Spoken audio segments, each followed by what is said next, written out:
Did you honestly think you would have married into this family if it weren't for your father's money? The words, a constant refrain for 12 long years, echoed in her mind as the mistress, her swollen belly a testament to her victory, smoothed her dress and sat down. Her mother-in-law, Margaret, sneered from across the table. For 12 years, her family's $50 million had been the collateral for their business. And every single day, she had heard some version of that question. Did you think you belonged here? Just shut up and be grateful. The moment the ink dried on the divorce papers, I pulled out my phone. Dad, I need you to liquidate the $50 million CD and execute the freeze on the Ashford accounts. My mother-in-law's face went bone white. For the first time in my life, I looked her directly in the eye.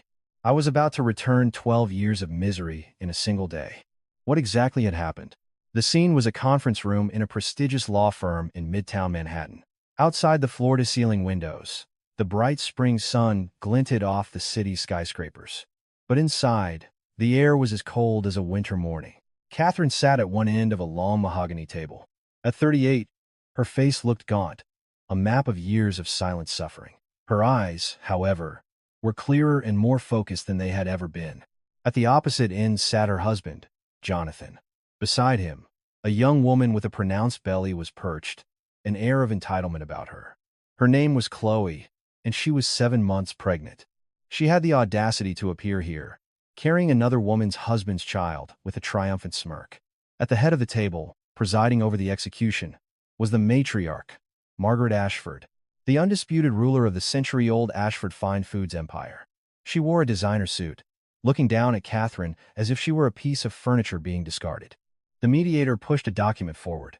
This is the divorce settlement agreement. If both parties would please sign. Margaret spoke first, her voice dripping with condescension. Hurry up and sign it. All you're getting is a $3 million settlement. Consider your severance pay for 12 years of room and board in our home.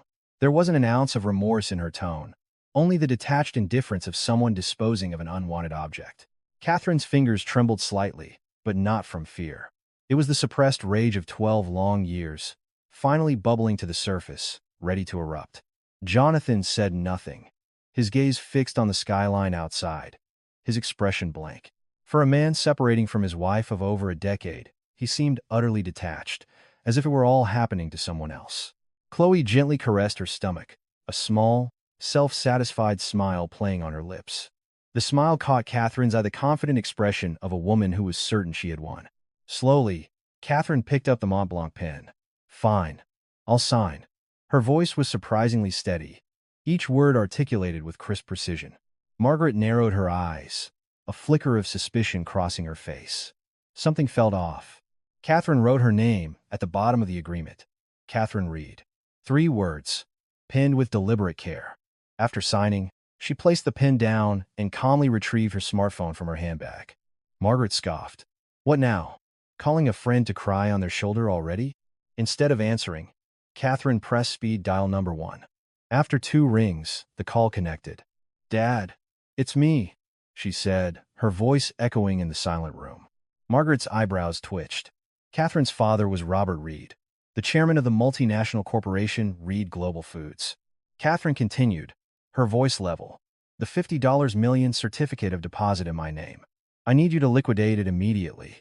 The atmosphere in the room froze. The color drained from Margaret's face. Jonathan's head snapped around, his apathy vanishing, and Chloe's smug smile froze in place. Catherine wasn't finished. And the court order has been issued. Please proceed with freezing the corporate accounts for Ashford Fine Foods. On the other end, her father's deep voice responded. Understood. I'll handle it now. The call ended. Catherine slowly lowered her phone.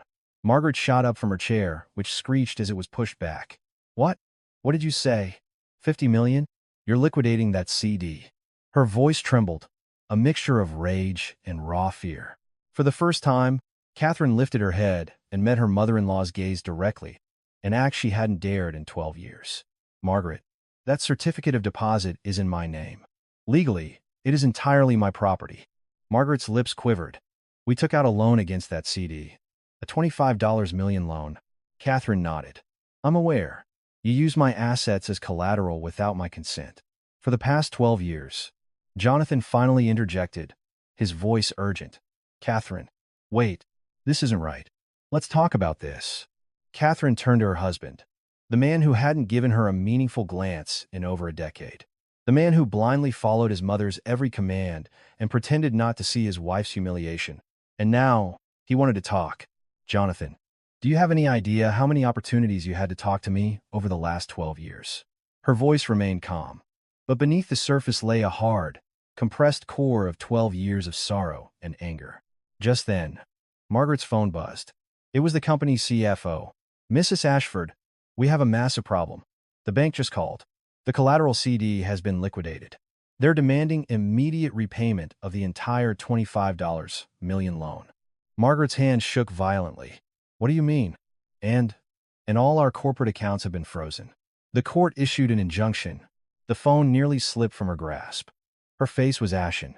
Her family's century-old legacy was on the brink of collapsing in a single afternoon. Catherine stood up, her posture straight and proud for the first time in years. Margaret, I waited for 12 years. Tears welled in her eyes, but they were not tears of sadness. They were tears of overwhelming relief, of a long-awaited liberation. Every morning, I was up before dawn to manage the household. I planned and cooked meals for the entire family, entertained your business clients, and what did I get in return? I was told I was a useless wife who couldn't even earn her keep. Her voice began to tremble slightly. When the fermentation techniques I developed doubled the company's revenue, you took all the credit. I was just the silent worker, following orders. Margaret gritted her teeth. You ungrateful bitch. How dare you? Catherine smiled, a genuine, soul-deep smile that hadn't touched her lips in 12 years. Tears and a smile mingled on her face. Dare? Yes. From now on, I will dare to do all the things I couldn't for the last 12 years. She picked up her handbag and walked towards the door. Behind her, Margaret's shriek echoed. Stop right there. Where do you think you're going? Catherine paused at the doorway and slowly turned back. She saw her mother-in-law's contorted face, her husband's stunned expression, and for the first time, a flicker of anxiety in Chloe's eyes. Margaret, she said, her voice clear and strong. This is just the beginning. She opened the door and stepped out. In the hallway, the warm spring light bathed her face. A tear traced a path down her cheek. 12 years, 4,380 days of enduring, planning, and waiting for this exact moment. Catherine looked at the sunlight streaming through the window and took a deep, shuddering breath. Something hot and powerful broke free inside her chest. The real battle had just begun. The chairman's office at Ashford Fine Foods headquarters was a scene of pure chaos. Margaret Ashford stood behind her desk, frantically fielding one call after another. Her face was pale, and beads of sweat dotted her forehead. Mrs. Ashford, another call from the primary lender. The CFO burst into the room, clutching a stack of papers, his hands shaking. With the collateral gone, they've called in the entire $25 million loan. We have 1 week to pay. Margaret slammed her hand on the desk. The heavy thud resonated through the room. Where am I supposed to find $25 million in a week? The CFO, his head bowed, continued. That's not all. Every single one of our corporate accounts is frozen. The court order is airtight. Margaret's eyes widened in disbelief. All of them? Every account? Yes. The operating funds, payroll, accounts payable for our suppliers, everything. She staggered back, collapsing into her chair as her legs gave out. The 100-year-old family business was imploding. From the hallway, the anxious murmurs of employees could be heard, a wave of panic spreading through the company. Jonathan entered the office, his face a mask of bewilderment. Mother, our suppliers are calling nonstop. They haven't received payment for this month's invoices. Margaret glared at her son. This is your wife's doing. She's been plotting against us for 12 years. Jonathan lowered his head, unable to offer a word in defense. Margaret shot up again. Where is she? Find her and drag her here, now. The CFO answered cautiously. We can't reach her, ma'am. Her phone is off, and she's not at the penthouse. Margaret's face turned a shade of crimson. Find her. I don't care if you have to search every corner of this city. Find her. At that moment, Catherine was in a secure, furnished apartment on the Upper East Side. It was a safe house her father, Robert, had prepared for her long ago. Standing by the window, she looked out over the sprawling city. A text message lit up her phone. It was from her father. Sophie is with us. Brought her home safely. She's fine, don't worry. Tears welled in Catherine's eyes. She pictured her 11-year-old daughter's face. She remembered hugging her tightly that morning before school. Mom? What's wrong? You're acting weird today. The memory of Sophie's clear, worried eyes looking up at her was vivid. Catherine had forced a smile. Nothing, sweetie. It's just, you're so beautiful. Sophie had gone to school, oblivious. At the end of the school day, her grandfather was there to pick her up. Catherine wanted to shield her daughter from this war at all costs. She sank onto the sofa and let out a long breath. The past 12 years flashed before her eyes. When she married at 26, she had believed in happiness. Marrying into a prestigious family with a century-old legacy was something everyone envied. The reality was a nightmare. The abuse from her mother-in-law began on the first day. She was subjected to a litany of demeaning tasks, disguised as learning the family traditions. Her husband was a passive observer, a man who believed his mother could do no wrong. He never saw his wife's tears. Catherine endured, thinking things would get better once they had a child. The birth of Sophie brought a brief period of joy, but Margaret's attitude never changed. A girl? What good is that? You should have produced a son. That single comment shattered something inside Catherine. It was then that she began to quietly gather her ammunition. She recorded Margaret's verbal abuse. She noted discrepancies in the company ledgers. She secretly copied documents detailing financial fraud and tax evasion. No one suspected a thing. On the surface, she remained the perfect, submissive daughter-in-law. It took 12 years, but her day had finally come. Her phone rang again. An unknown number. She ignored it. It rang again, and then again. It was undoubtedly someone from the Ashford camp who had managed to track down her new number. Catherine switched her phone to silent and set it on the coffee table. Outside, the sun was setting, casting a crimson glow across the room.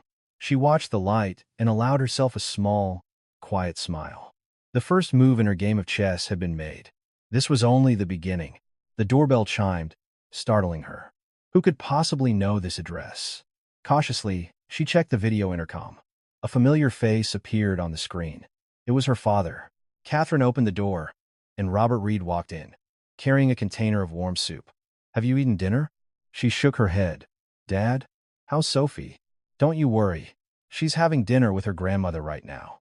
We made her favorite mac and cheese. She was thrilled. Tears streamed down Catherine's face. Her father gently patted her shoulder. Don't cry. You did nothing wrong. You've suffered enough for 12 years. Catherine fell into her father's arms. At 38, she still felt like a little girl in his presence. Dad, is this really going to be okay? Did I go too far? Robert held her, his voice firm. It's fine. I've prepared for everything. Legally, we're on solid ground, and financially, we're more than secure. It's time for you to start living your own life. Catherine looked up at her father's face. It was lined with more wrinkles now, but his eyes were as strong as ever. Thank you, Dad. He nodded. Your lawyer will call you tomorrow. He'll walk you through the next steps. For tonight, just get some rest. After her father left, Catherine stood by the window, gazing at the glittering expanse of the New York City skyline. In the distance, she could see the lights of the Ashford Fine Foods building. It was surely in chaos. Now, she whispered to the night, it's time for the second move. Her eyes shone with a new, unshakable resolve in the darkness. The next morning, Catherine sat at a desk in the apartment, her laptop open. On the screen was a neat arrangement of folders, labeled by year: 2015, 2018, 2020, 2024. 12 years of evidence, meticulously compiled. Her fingertips trembled slightly. It had taken 12 years to gather these files, working in secret late at night after everyone else was asleep. She clicked on the first folder, 2013, 1 year into her marriage. An audio file began to play. Margaret's cold, cutting voice filled the room. You're nothing but a cash machine with a pretty face. Just do the housework properly. If you can't even manage that, you'll be out on the street. Tears welled in Catherine's eyes as the memory flooded back. She had been 8 months pregnant, her body heavy and aching. She had been up since dawn, overseeing preparations for one of Margaret's charity luncheons. Her hands were numb, but her mother-in-law showed no mercy. Stop slacking and move faster. Do you think a daughter-in-law of the Ashford family can be so slow? Catherine had swallowed her tears and carried on, knowing it was useless to tell Jonathan. He was always on his mother's side. She opened another folder, this one from 2015. It contained photographs of the company's financial ledgers. Columns of numbers were marked with a red pen. It was evidence of accounting fraud. Catherine, with her degree in food science, had played a significant role in improving the quality of Ashford's products. This gave her access to company data. At first, she thought the discrepancies were simple mistakes. But the more she looked, the more she found. Sales figures didn't match the books. Tax filings were inconsistent with actual earnings. Quietly, she began collecting proof, photographing ledgers, and saving files when no one was looking. Margaret never imagined her docile daughter-in-law was capable of such a thing. The 2020 folder contained records of a slush fund. It was a trail of company money Margaret had been siphoning into her personal accounts, millions of dollars, secretly funneled away. Catherine stared at the screen and sighed. She remembered the fear that had gripped her while gathering this data, her heart pounding every night, terrified of being caught. Her phone rang. It was her father. "Catherine, the lawyer will be in touch. His name is David Sterling. He was a classmate of mine at business school." Catherine's heart skipped a beat. "David Sterling?" "Yes. I've been secretly getting his legal advice for the past 5 years. He's the architect of this entire plan." After hanging up, Catherine sat in a daze. David Sterling, a name from 16 years ago, suddenly resurfacing. In college, David had been in the same program. He was 2 years older, but was always quiet and kind. Catherine had suspected back then that he had a crush on her, but he never made a move. When she announced her engagement to Jonathan, David had offered a simple congratulations and then disappeared from her life. That was 16 years ago. A few moments later, her phone rang again. An unknown number, but she knew who it was. "Hello? Catherine? It's been a long time. It's David Sterling." A deep, calm voice came through the line. 16 years had passed, but his voice was unchanged, still warm, still reassuring. A strange flutter went through Catherine's chest. "David, it really has been a long time. 16 years. I never thought we'd reconnect like this." There was a hint of a wry smile in his voice. "Your father contacted me 5 years ago. I've been preparing ever since. The injunctions, evidence organization, litigation strategy, it's all in place. Thanks to the files you gathered, our legal position is ironclad." Tears streamed down Catherine's face. The realization that her father had been planning this for 5 years was overwhelming. "I had no idea. I never knew he was doing all that for me. Your father was very worried about you, Catherine. He knew how much you were struggling, but he waited. He wouldn't step in until you made the decision to act yourself." Catherine wiped her tears. That was her father, always respecting her choices while silently watching over her from a distance. "David, thank you for taking this on for 5 years. A brief silence fell between them. Then David spoke, his voice gentle. "Catherine, there's something I never said 16 years ago." Her heart thumped. "I don't have a good excuse for why I never told you how I felt. I was just scared. Scared of being rejected." His voice grew softer. "But when I heard you were getting married, I regretted it so much. I kept asking myself why I couldn't find the courage." Catherine was speechless, remembering a moment at their graduation. David had looked like he was about to say something important, but then he closed his mouth and walked away. "I know this is probably not the right time to say this, with everything you're going through," Catherine answered quietly. "No, it's nice to hear. Even after 16 years. David let out a small laugh. "I'm here to help you with everything from now on. The legal battle and anything else you need. This time, I'm staying by your side until the end." After the call, Catherine stared out the window for a long time. The warm sunlight filled the room. The darkness of the past 12 years was slowly beginning to lift. She had her father, and now she had David. She looked back at her laptop. The screen was filled with 12 years of evidence. Soon, all of it would be made public. The truth, hidden behind the facade of a century-old tradition, was about to be revealed. "It's all over for them," she whispered. "It truly is." Her eyes held a mixture of sorrow and relief, but shining brightest of all was a flicker of hope for the future. Back in the chairman's office at Ashford Fine Foods, Margaret Ashford was on the phone, her voice sharp and trembling. "Schedule a press conference. Tomorrow. I want the world to know what that woman has done." She hung up, her face a mask of fury. The stress of the last 2 days seemed to have etched deeper lines around her eyes. On the sofa sat Jonathan and Chloe. Chloe, stroking her belly, spoke tentatively. Margaret, I have an idea. Margaret looked at her. Normally, she would have dismissed the mistress with a glare. But these were desperate times. She needed a lifeline. What is it? Chloe's smile was sly. You said Catherine collected evidence, right? What matters is how she collected it. If it was obtained illegally, it's inadmissible in court. A glint appeared in Margaret's eyes. So, Chloe continued, we claim she gained unauthorized access to confidential company files.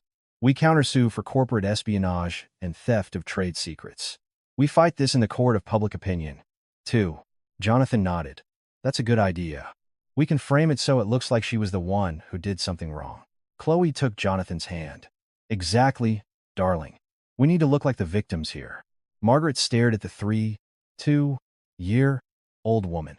She was young, but her eyes were sharp and calculating. A coldness passed through them that Margaret interpreted as intelligence. Right now, she needed that intelligence. Fine, do as you say. At that moment, Catherine was in David's office. It was a spacious corner office on the 25th floor of a major law firm, with panoramic views of the city. David spread a file across the table, his expression serious. Catherine, do you remember a woman named Chloe Vance? Catherine nodded. The mistress. I saw her at the settlement meeting. There's something off about her. I have my team look into her. Her background is unusual. David handed Catherine a sheet of paper. It was Chloe's resume. Until 3 years ago, she worked in the financial planning department at Global Harvest Foods. You know who they are, right? Catherine's eyes widened. They're Ashford's biggest competitor. Exactly. And immediately after resigning, she got a job at Ashford, a planning role that gave her access to company-wide data. Catherine studied the resume. Something felt deeply wrong. Moving directly from a competitor was strange enough, but to be placed in such a key position was highly irregular. Are you saying she's a corporate spy? David replied cautiously. I can't confirm it yet. We don't have hard proof. But the circumstances are highly suspicious. Catherine frowned. But why would she get involved with Jonathan? Was that part of the plan? We're investigating that too. And there's one more thing. David pulled out another document, a medical record. The timing of Chloe Vance's pregnancy doesn't quite line up. Based on when she and Jonathan started seeing each other, there's a chance the baby isn't his. Catherine's mouth fell open. You mean there's another man? It's a possibility. We need to verify it, but it's a strong one.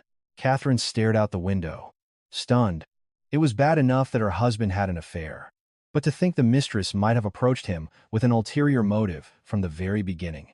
The situation, David, if she was targeting Ashford Fine Foods all along, then Jonathan was just a pawn.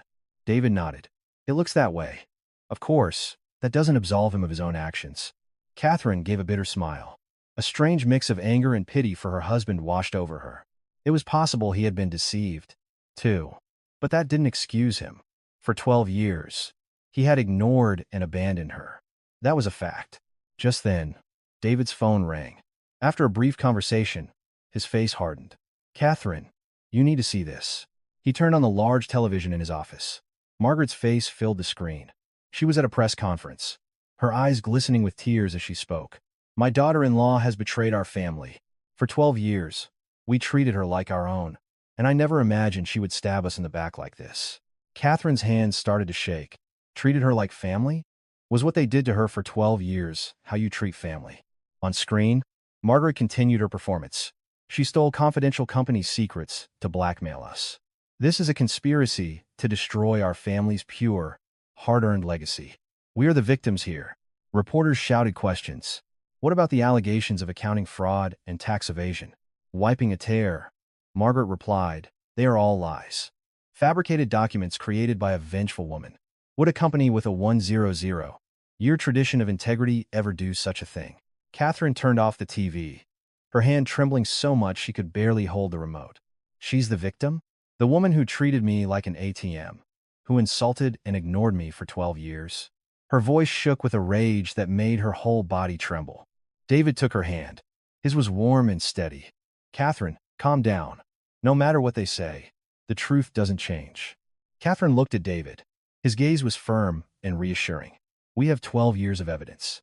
Audio recordings, ledgers, records of the slush fund. No matter how much they squirm, they can't erase that. She took a deep breath. David was right. There was no need to get emotional. The truth was on her side. Thank you, David. I needed to hear that. He smiled. Now it's my turn to make a move. I'll continue the investigation into Chloe Vance and prepare our response to the media. For now, you should stay inside. Reporters will be swarming. Catherine nodded. Outside, the evening sun was setting, painting the city in shades of red. Back at her apartment, Catherine scrolled through the news on her phone. Articles about Margaret's press conference were everywhere. Ungrateful daughter-in-law attempts to topple 100-year-old family empire. Ashford Foods matriarch in tears over betrayal. The shocking inside story of a family's collapse. The headlines were like daggers. The comment sections were filled with vitriol directed at her. She lived off them for 12 years and then does this. Modern women are terrifying. Clearly blinded by greed. Tears fell from her eyes. People who knew nothing were branding her a villain. Her 12 years of silent suffering meant nothing. She was now the bad guy. But she wiped the tears away. She couldn't break down now. The truth would come out. A text message arrived. It was from David. I think we'll have a major break in the Chloe Vance case tomorrow. Just hold on a little longer. Catherine read the message and nodded. It wasn't over. In fact, it was just beginning. Outside, darkness had fallen, but Catherine's gaze was steady. The truth would, and must, be brought to light. A few days later, Catherine met David at a quiet cafe, tucked away in a Soho alley. As she waited at a window seat, the door opened, and David walked in. Her heart gave a little jump. Hearing his voice on the phone was one thing, but seeing him in person felt different. David looked more mature than he had 16 years ago. The slightly shy young man from college had transformed into a confident, dependable man. But his eyes were the same, they still held a warm, sincere light. Have you been waiting long? He asked, sitting across from her. Catherine shook her head. No, I just got here. An awkward silence settled between them, a space filled by the 16 years that had passed. Neither knew quite how to bridge it. David spoke first. Catherine, you've been through so much. It wasn't just a polite phrase. His voice was filled with genuine concern. Catherine's eyes welled up. To be honest, yes. It's been incredibly hard. For 12 years, every single day felt like a battle. David nodded slowly. I heard from your father. I know how much you suffered. Just hearing about it made me angry. She gave a wry smile. The only reason I survived was Sophie. If it weren't for her, I would have broken long ago. David looked at her, his eyes full of empathy. Well, it's over now. From now on, you can live your life exactly as you want. Catherine gazed out the window. The spring sun was warm and bright. Suddenly, she was reminded of their college days. David, it's been 16 years since we graduated. He smiled.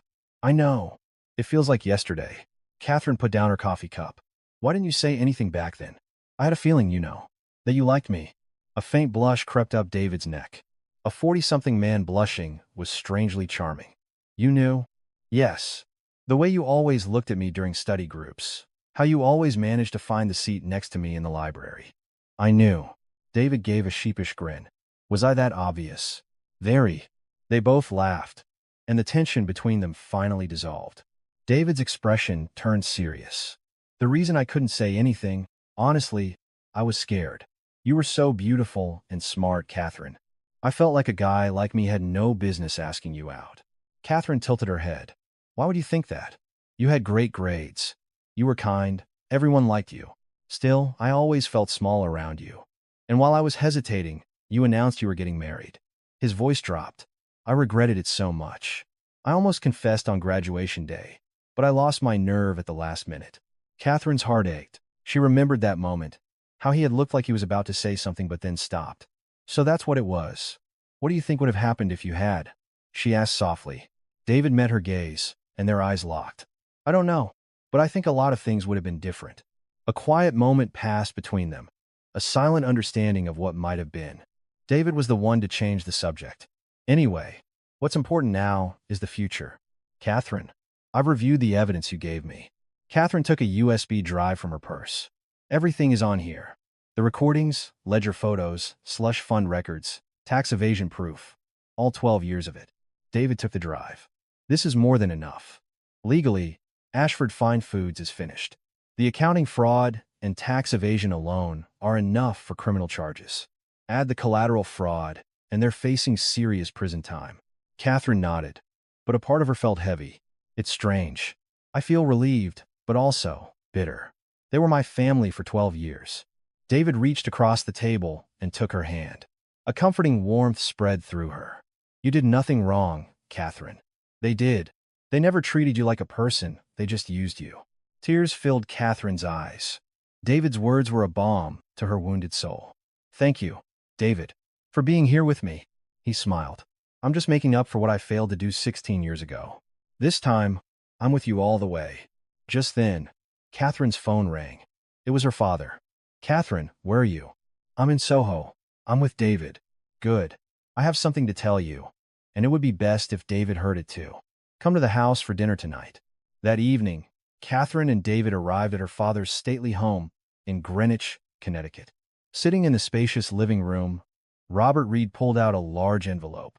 Catherine, when you got married, I gave you $50 million as a wedding gift. Catherine nodded. That was the money in the CD that had started all of this. But I set something else aside for you. Catherine's eyes widened. Something else? Robert spread out a set of documents. I invested another $30 million in your name, under my management, 12 years ago. My financial team has been managing it. It's now worth over $150 million. Catherine gasped. The number seemed unreal. Dad, what are you saying? Robert took his daughter's hand. I never trusted that family. From the very beginning. So, I created this fund as a contingency to make sure you could always start over, whenever you needed to. Tears streamed down her face. The knowledge that her father had been preparing this for her for 12 long years was overwhelming. Dad, I never knew. He wiped her tears. You weren't supposed to know. As long as you were happy, that's all that mattered. But you weren't happy. So now, it's time to use it. David spoke quietly. Mr. Reed, that's incredible. To have planned all this for so long. Robert looked at David. And I have you to thank. For the last 5 years, you've made sure every legal detail was perfect. Thank you. David bowed his head slightly. It was my duty, sir. Robert turned back to Catherine. Use this money to do whatever you want. Start a business, invest it, travel the world. It's your life, your decision. Catherine, wiping her tears, nodded. An idea began to form in her mind. Dad, there is something I want to do. He looked at her expectantly. What is it? I want to start an artisanal food company. It's what I studied. It's my passion. For 12 years at Ashford, I learned the craft. I developed the techniques that improve their products. I want to use that experience to create something authentic, something traditional but better. Catherine's eyes were shining with a passion Robert hadn't seen in over a decade. He smiled, a deep, proud smile. Excellent. Whatever you want to do, you'll have my full support. David smiled too. You'll be a huge success, Catherine. I'll help with all the legal aspects. Catherine looked between the two men, her father and David. She felt, for the first time in a long time, the immense strength that comes from having people who believe in you. Outside, stars began to dot the night sky. Catherine watched them and made a silent vow. This was a new beginning, not as someone's daughter-in-law or someone's wife, but as herself. A genuine smile spread across her face, the first one in a very, very long time. A week later, the story broke. It was the lead on the morning news. The anchor's voice was grave. Breaking news this morning. The century-old artisanal food company, Ashford Fine Foods, is embroiled in a massive scandal involving accounting fraud and tax evasion. According to documents provided by an anonymous whistleblower, the company has allegedly falsified decades of sales figures, amounting to hundreds of millions of dollars, and has systematically evaded federal and state taxes. The screen filled with images of ledgers and financial statements, the evidence Catherine had spent 12 years collecting. The numbers, marked in red, told a damning story. Furthermore, it has been revealed that company chairwoman Margaret Ashford illegally used a $50 million certificate of deposit belonging to her daughter-in-law as collateral to secure millions in business loans. This constitutes a clear violation of property rights and potential charges of forgery and fraud. Catherine watched from the sofa in her apartment, a coffee cup trembling in her hand. It was finally happening. The truth was out. The secret she had held, the evidence she had risked so much to gather, were finally seeing the light of day. The report continued. Federal investigators executed a search warrant at the Ashford Fine Foods headquarters this morning. We are also told that travel restrictions have been placed on Chairwoman Margaret Ashford and her son, Company Vice President Jonathan Ashford. The broadcast cut to live footage of the Ashford headquarters. FBI agents were streaming into the building while a swarm of reporters and camera crews crowded the entrance. Catherine's phone rang. It was David. "Catherine, did you see the news?" "Yes. Yes. I'm watching it now. It's proceeding just as we planned. Now that the federal investigation has begun, there's no turning back. For the Ashfords, it's over." Catherine took a deep breath. A hot, complicated emotion surged through her, a mix of vindication and a strange, hollow feeling. "David, it's weird. I'm happy, but my heart feels so heavy." David's voice was gentle. "That's normal. You spent 12 years with them. No matter what they did, your feelings are bound to be complex." She looked out the window. The sky was clear, but her heart felt overcast. "But this is the right thing to do, isn't it? What I did was right." "Absolutely. You defended yourself, Catherine. Considering what you endured for 12 years, this is a just response." She nodded. David was right. She was the victim, and this was her legitimate defense. By that afternoon, the situation had escalated. A number boycott Ashford campaign was trending on social media. A century of tradition was a century of fraud. Just threw out all my Ashford products. Disgusted. Look at how they treated their own family. How can anyone trust a company like that? Public opinion had completely reversed. The same people who, days earlier, had called Catherine an ungrateful traitor were now condemning the Ashfords. Reading the comments, Catherine felt a mix of emotions. It was a relief to have people on her side, but it was also disheartening to see how quickly public sentiment could shift. Toward evening, her father called. "Catherine, Sophie wants to talk to you." A moment later, her daughter's voice came on the line. "Mommy?" Catherine's heart clenched. Sophie's voice was different, subdued and listless. "Sophie, sweetie, what's wrong? Is everything okay?" There was a pause. Then Sophie's voice, choked with tears. "Mommy, the kids at school were mean to me today." Catherine's hand trembled. "What did they say, honey?" "They said our family did bad things. That the jams and sauces were fake. They called me a liar's daughter." Sophie broke down into sobs, the heart-wrenching sound of an 11-year-old's pain traveling through the phone. It felt like a knife twisting in Catherine's chest. Tears streamed down her face. "Sophie, I am so sorry. Mommy is so sorry. I don't want to go to school anymore, Mommy. I'm scared of them." Catherine bit her lip hard. Her daughter was being hurt because of her. In her quest for revenge, she hadn't fully considered the fallout for her child. "Sophie, listen to me. Mommy is going to come get you very soon. Just hold on a little longer, okay?" Sophie sniffled. "Okay, Mommy. Please hurry." After the call, Catherine wept for a long time. Guilt washed over her in waves. Was I too reckless? I should have thought more about Sophie. But thinking it over, she knew there had been no other way. If she had stayed in that house, both she and Sophie would have been destroyed. This difficult period was something they had to overcome. She dried her eyes and clenched her fists. "Sophie, I promise you, I will build us a new beginning. Just wait a little longer." The next day, Catherine and David were looking at a property in rural Vermont. It was a large plot of land with an old building, surrounded by green mountains. "What do you think of this place?" David asked. Catherine looked around. The air was clean and crisp, a world away from the oppressive feeling of the city. It was the perfect environment for making artisanal food. "I love it. I want to start here." Her eyes shone with a passion he hadn't seen before. "The building needs a lot of work, but the structure is good. I can see it already: a fermentation room, an aging cellar, a research lab." David smiled. "You've already got it all planned out." She nodded. "For 12 years, I worked in that business, and I was always thinking, if I were in charge, how would I do it? What products would I make? I have it all mapped out in my head." They went inside. The space was dusty and empty, but in Catherine's mind, it was already bustling with a future she could see clearly. "This will be the fermentation room, and that will be for aging. I'm going to use traditional methods, fermenting in clay pots.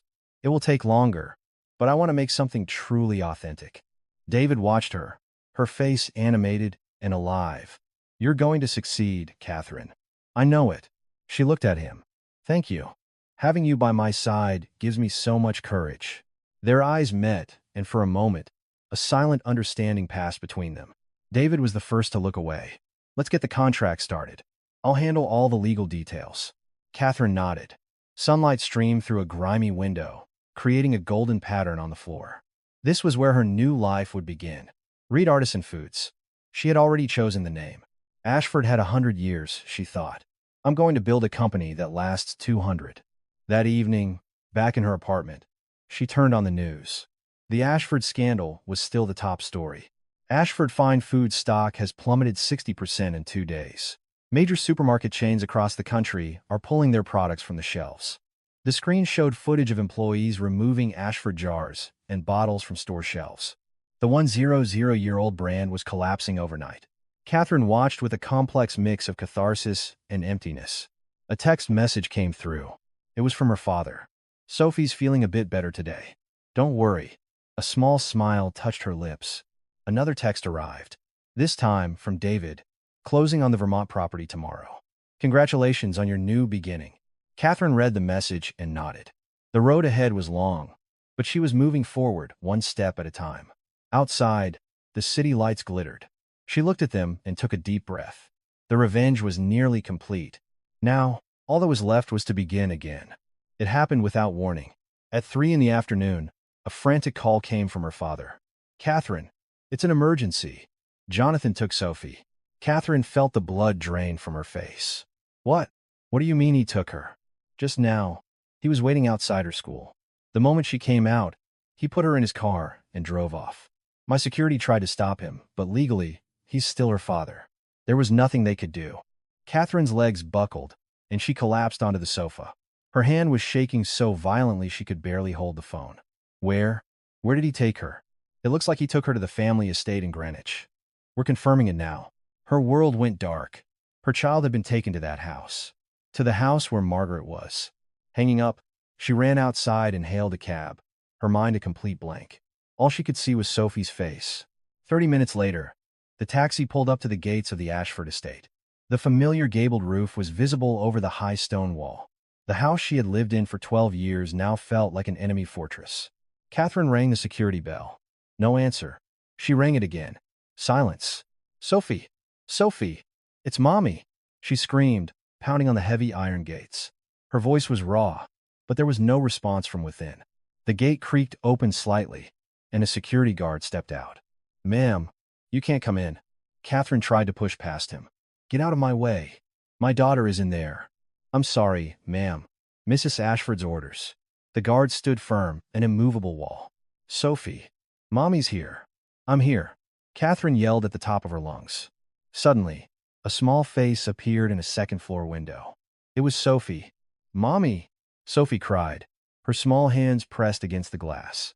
But just as quickly, someone pulled her away from the window, and the curtains were drawn shut. Sophie! Catherine's strength gave out, and she sank to her knees.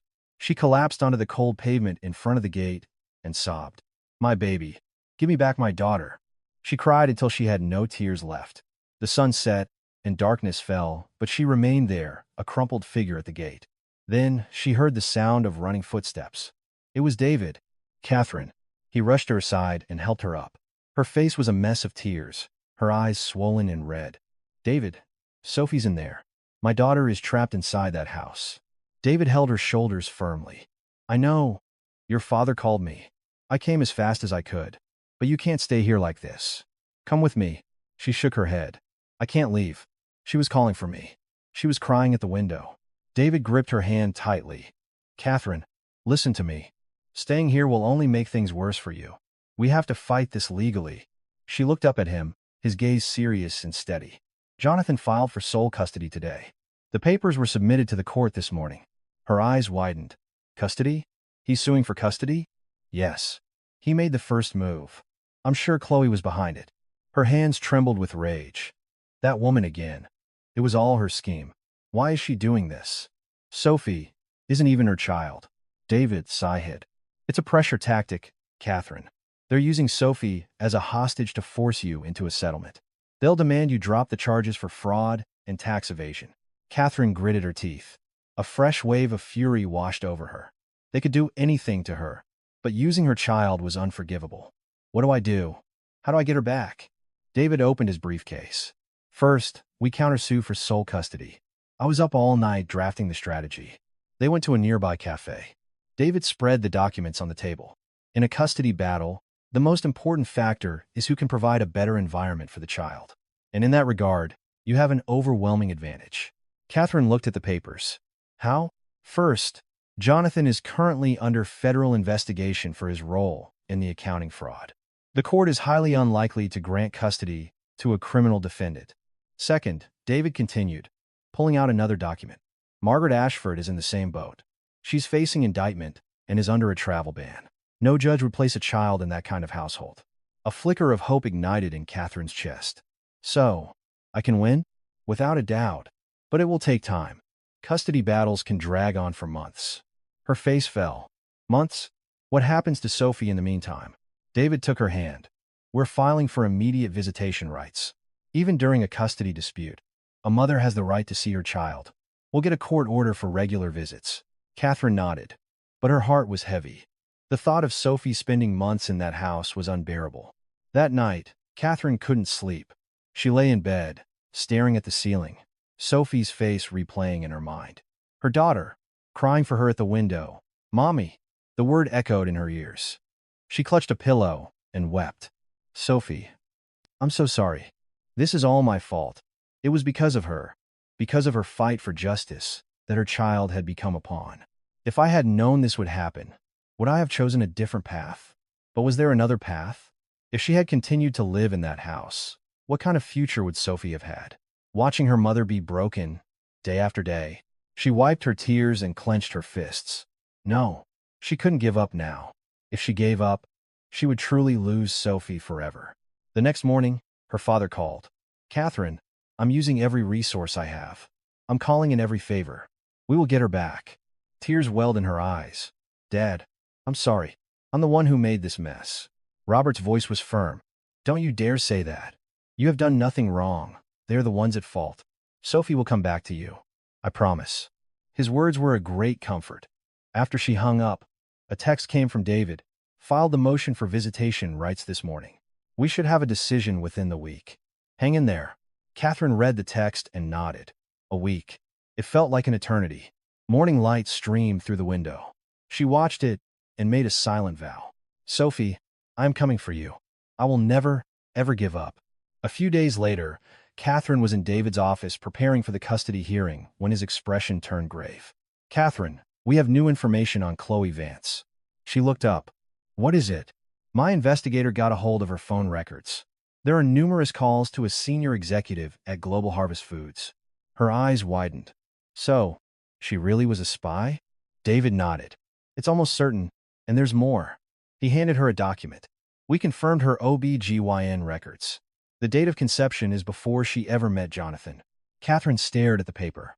The date was a full 2 months before Jonathan and Chloe had started their affair. So the baby? It isn't Jonathan's?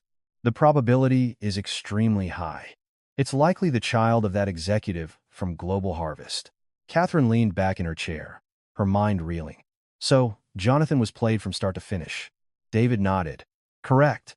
Chloe Vance approached him to steal corporate secrets for Global Harvest, and he was nothing more than a tool. Catherine sighed. The anger she felt for her husband was now mixed with a strange sense of pity. He was a victim in his own way, but she couldn't forgive him. He had ignored her abuse for 12 years and had now taken her daughter from her. What can we do with this evidence? She asked. First, we can have Chloe Vance charged with corporate espionage. Second, this will have a decisive impact on the custody case. How? Jonathan is living with Chloe. When she is arrested as a felon, his ability to provide a stable home environment will be completely destroyed. No court would entrust a child to that situation. Hope surged in Catherine's chest. Then, I can get Sophie back? Yes, David said, his voice firm. It's almost guaranteed. Catherine closed her eyes. Finally, she could see the end of the tunnel. 2 weeks passed. The court granted Catherine visitation rights, allowing her to see Sophie once a week. It was a short time, but she was grateful for every moment. She had just returned from one of those visits. They had spent 2 hours together at a cafe. Sophie was noticeably thinner. There were dark circles under her eyes, and her usual bright energy was gone. Mommy, when can I come live with you again? Sophie asked, her small hand clutching Catherine's. The question felt like a physical blow. Soon, sweetie. Mommy will come for you very, very soon. Sophie nodded, but her eyes were filled with anxiety. This was too much for an 11-year-old to bear. When it was time to part, Sophie hugged her tightly. Mommy, please hurry. Grandma scares me. That single sentence opened the floodgates. After watching the car take her daughter back to the estate, Catherine stood on the sidewalk and wept. That evening, she received an urgent call from David. Catherine, get to my office right now. We've found something big. She rushed to his office. In the conference room, David sat with a grim expression. The table was covered with documents and photographs. What is it? David held up a file. We have definitive proof of Chloe Vance's identity. My investigator just secured the smoking gun. Catherine sat down, her heart beginning to race. David slid a photograph across the table. It was taken in a dark parking garage. Chloe was standing with a middle-aged man. Do you know who this is? Catherine shook her head. This is Patrick Thorne, a senior VP at Global Harvest Foods. He was Chloe's direct supervisor when she worked there. David laid out more photos, the two of them meeting at a restaurant, leaving a hotel, talking in a car. They continued to meet secretly long after she resigned. Catherine studied the photos. Chloe's expression was different. It wasn't the innocent face she showed Jonathan. It was sharp, calculating, and cold. So she was a spy. David nodded. Yes. And here is the final proof. He produced a transcript. It's a recording of a phone call between Chloe and Patrick Thorne. We obtained it yesterday. David played the audio file. Chloe's voice filled the room. Patrick, I've got everything. The cost structure data from Ashford. The files on their new fermentation techniques. Patrick Thorne's voice replied, Excellent work. This is enough to bury them completely. Chloe laughed. And Jonathan Ashford is completely hooked. He even wants to get married now that he thinks I'm pregnant with his child. The man is an absolute fool. Catherine's hand trembled. The recording continued. What about the baby? Patrick asked. It's yours, of course. I'll let Jonathan believe it's his. That idiot would never even think to ask for a DNA test. Catherine stopped the recording. She had heard enough. So it was all a setup. The affair, the pregnancy, everything.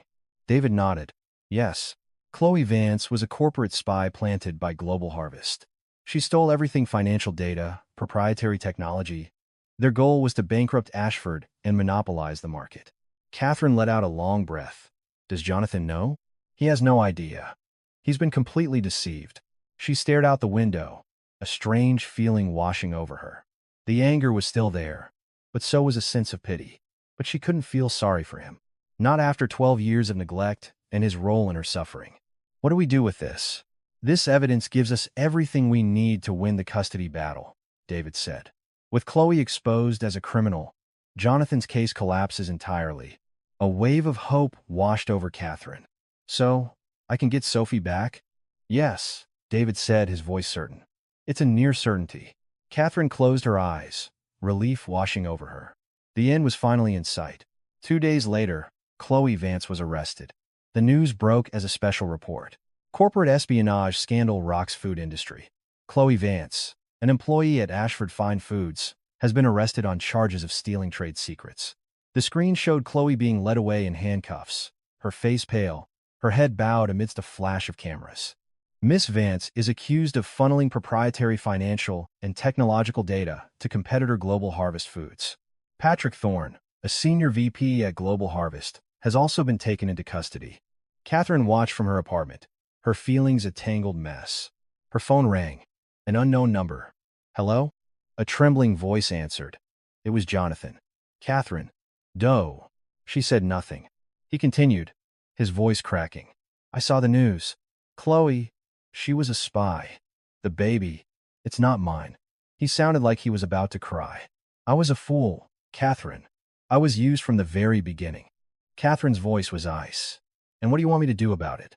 Jonathan was silent for a moment. Catherine, I'm sorry. I was wrong. About everything. I finally understand how hard it must have been for you for 12 years. She let out a bitter laugh. It took you 12 years? And you only see it now? Think about what you did to me. When your mother insulted me, did you ever once stand up for me? When I worked from dawn until dusk, did you ever once say thank you? Jonathan had no answer. For 12 years, you ignored me. You treated me like I was invisible. And now you're sorry? Only because another woman made a fool out of you. Her voice trembled with a mix of fury and sorrow. "We are finished. There is only one thing I want from you. Give me back my daughter." Jonathan sighed. "Sophie is my daughter too." "Your daughter? Have you ever once acted like a father to her? Did you ever come to a single school event? You forgot her birthday, year after year." He was silent. Everything she said was true. "I'll see you in court," Catherine said, and hung up. Her hands were shaking, but she felt a profound sense of release. She had finally said the words she had held inside for 12 years.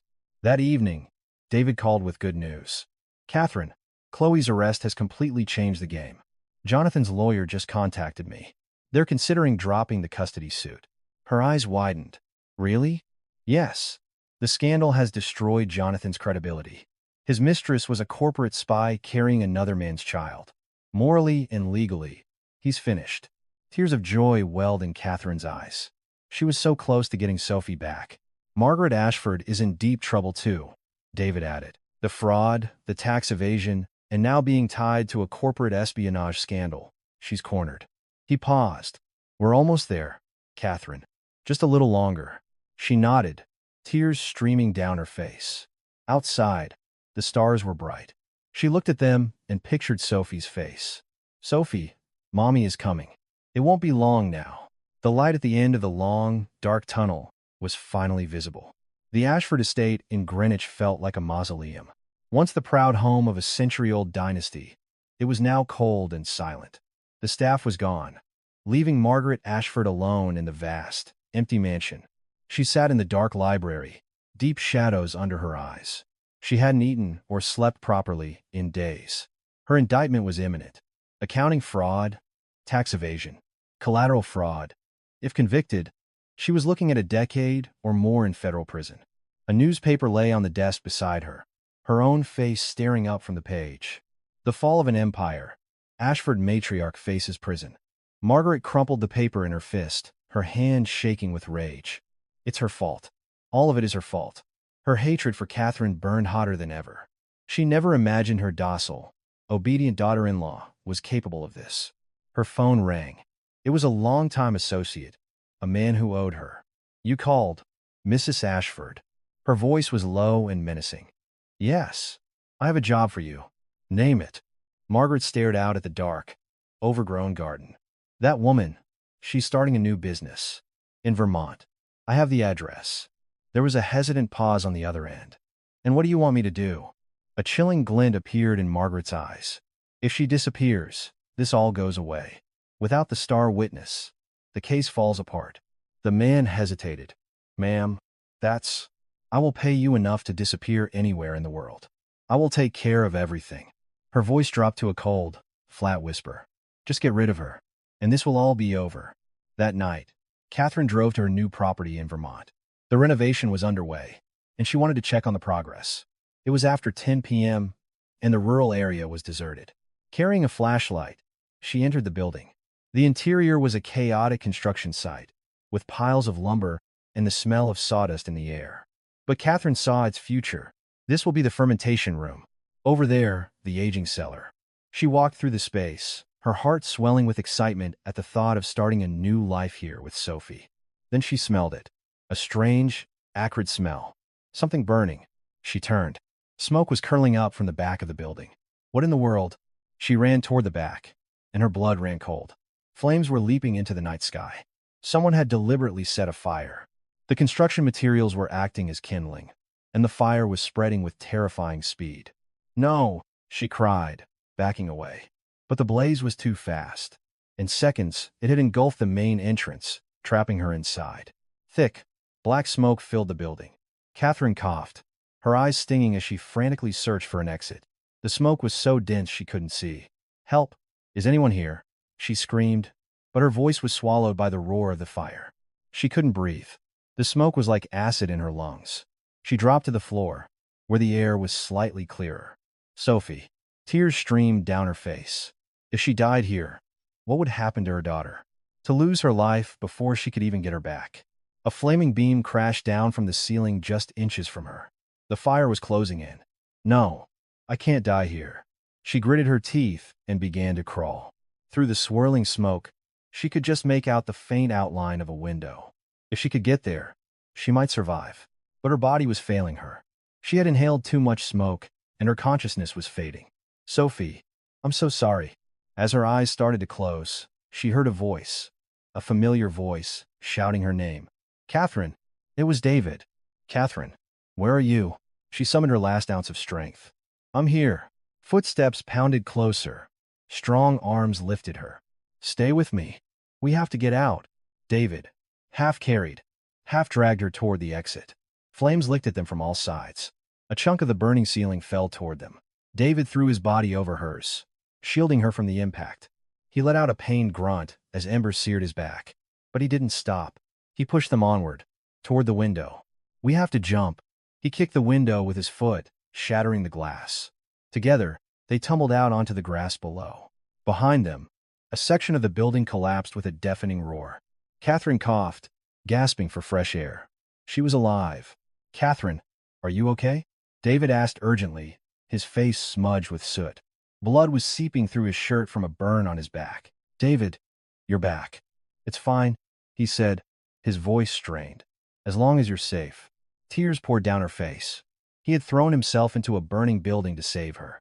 Why? Why would you do that? He managed a weak smile. I failed to protect you 16 years ago.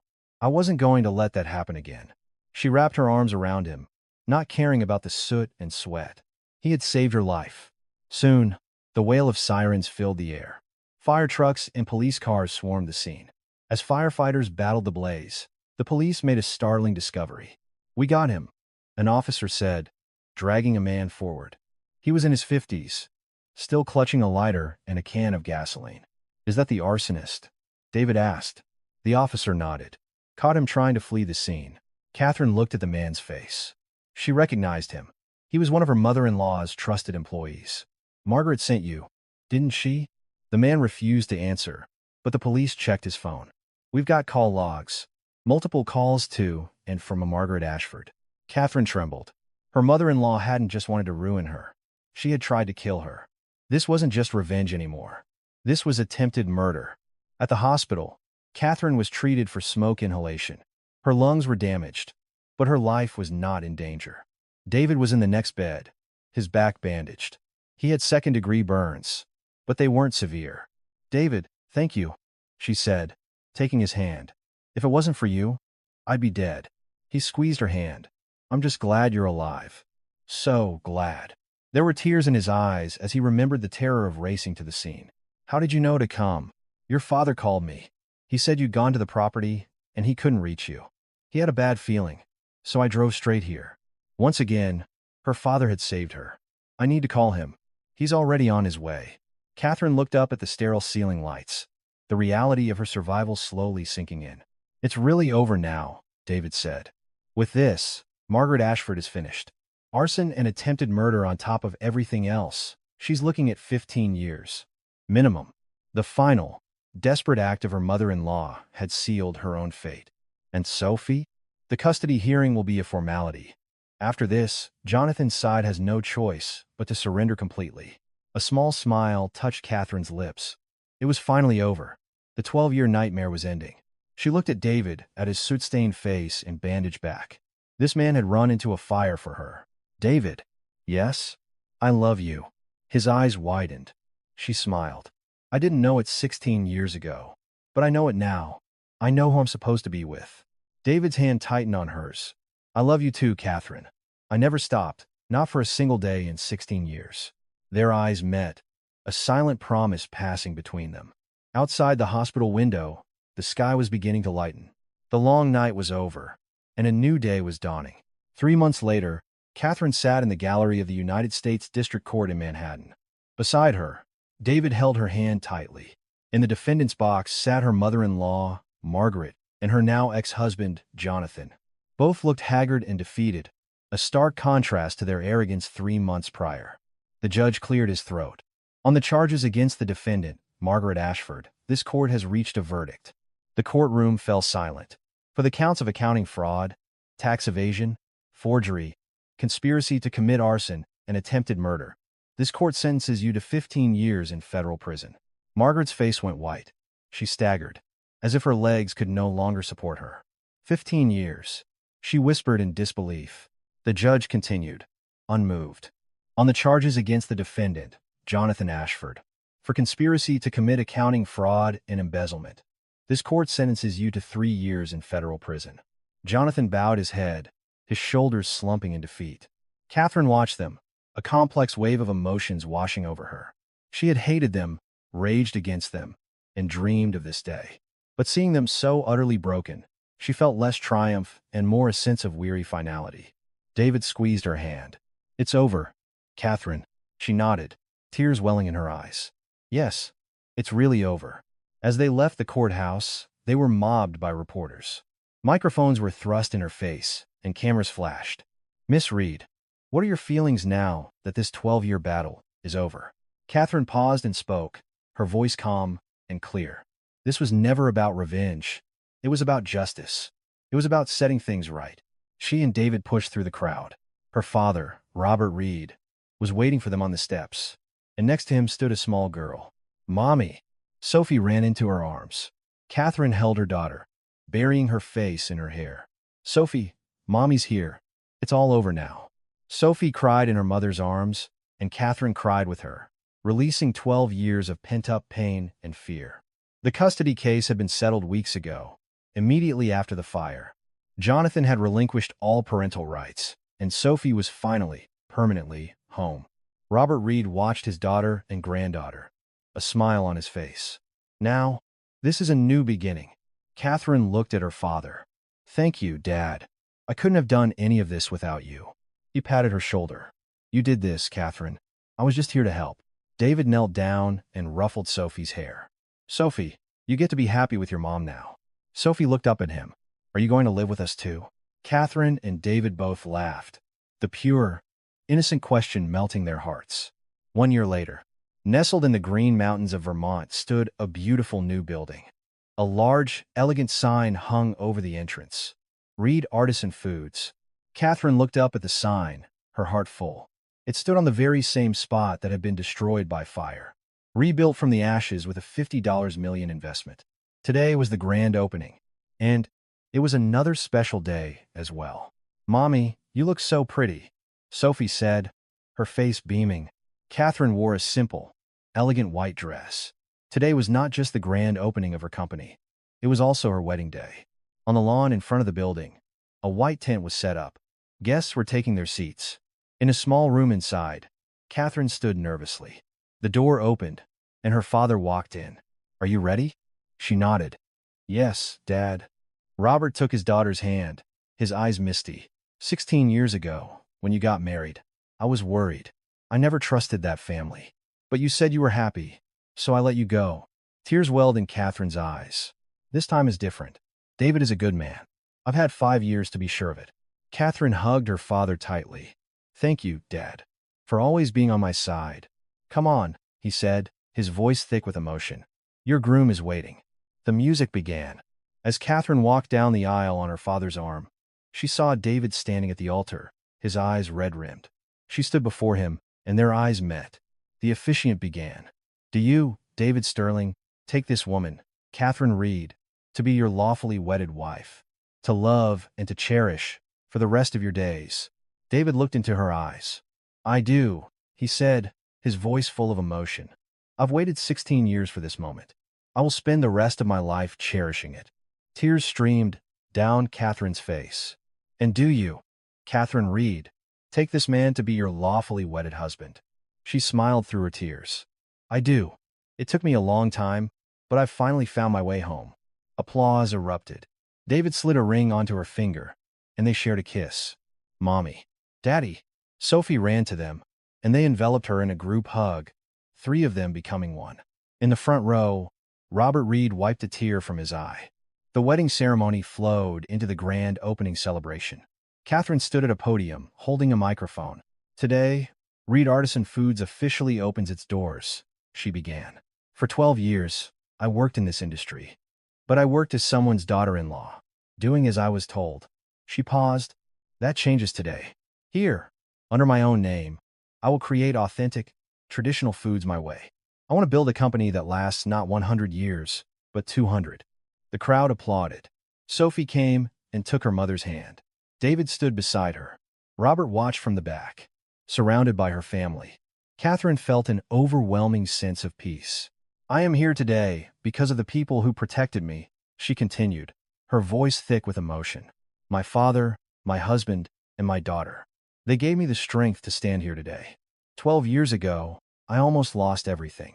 But I didn't give up, and today, I've gotten it all back. As the sun began to set, Catherine and David stood on a small hill behind the new building, watching the sunset paint the sky. What are you thinking about? David asked, wrapping his arm around her. She smiled. I was thinking about 12 years ago. How unhappy I was. How I used to dread waking up in the morning. He held her closer. And now? She turned to him. Now, I can't wait for each day to begin. To have breakfast with Sophie. To come to work here. To take a walk with you in the evening. I finally understand how precious and ordinary, happy life is. He kissed her forehead. That's how we'll live, every day from now on. Ordinary and happy. Mommy, Daddy, what are you doing? Sophie called from the bottom of the hill, waving. They both laughed. Come on, David said. Our daughter is calling. They walked down the hill, hand in hand, with Sophie running to meet them in the middle. The three of them walked together, bathed in the warm, golden light of the setting sun. A new family, a new beginning, a new day. Catherine looked up at the sky. Through the crimson clouds, the first stars were beginning to appear. The 12 years of darkness were over. The light had finally arrived. True happiness was just beginning.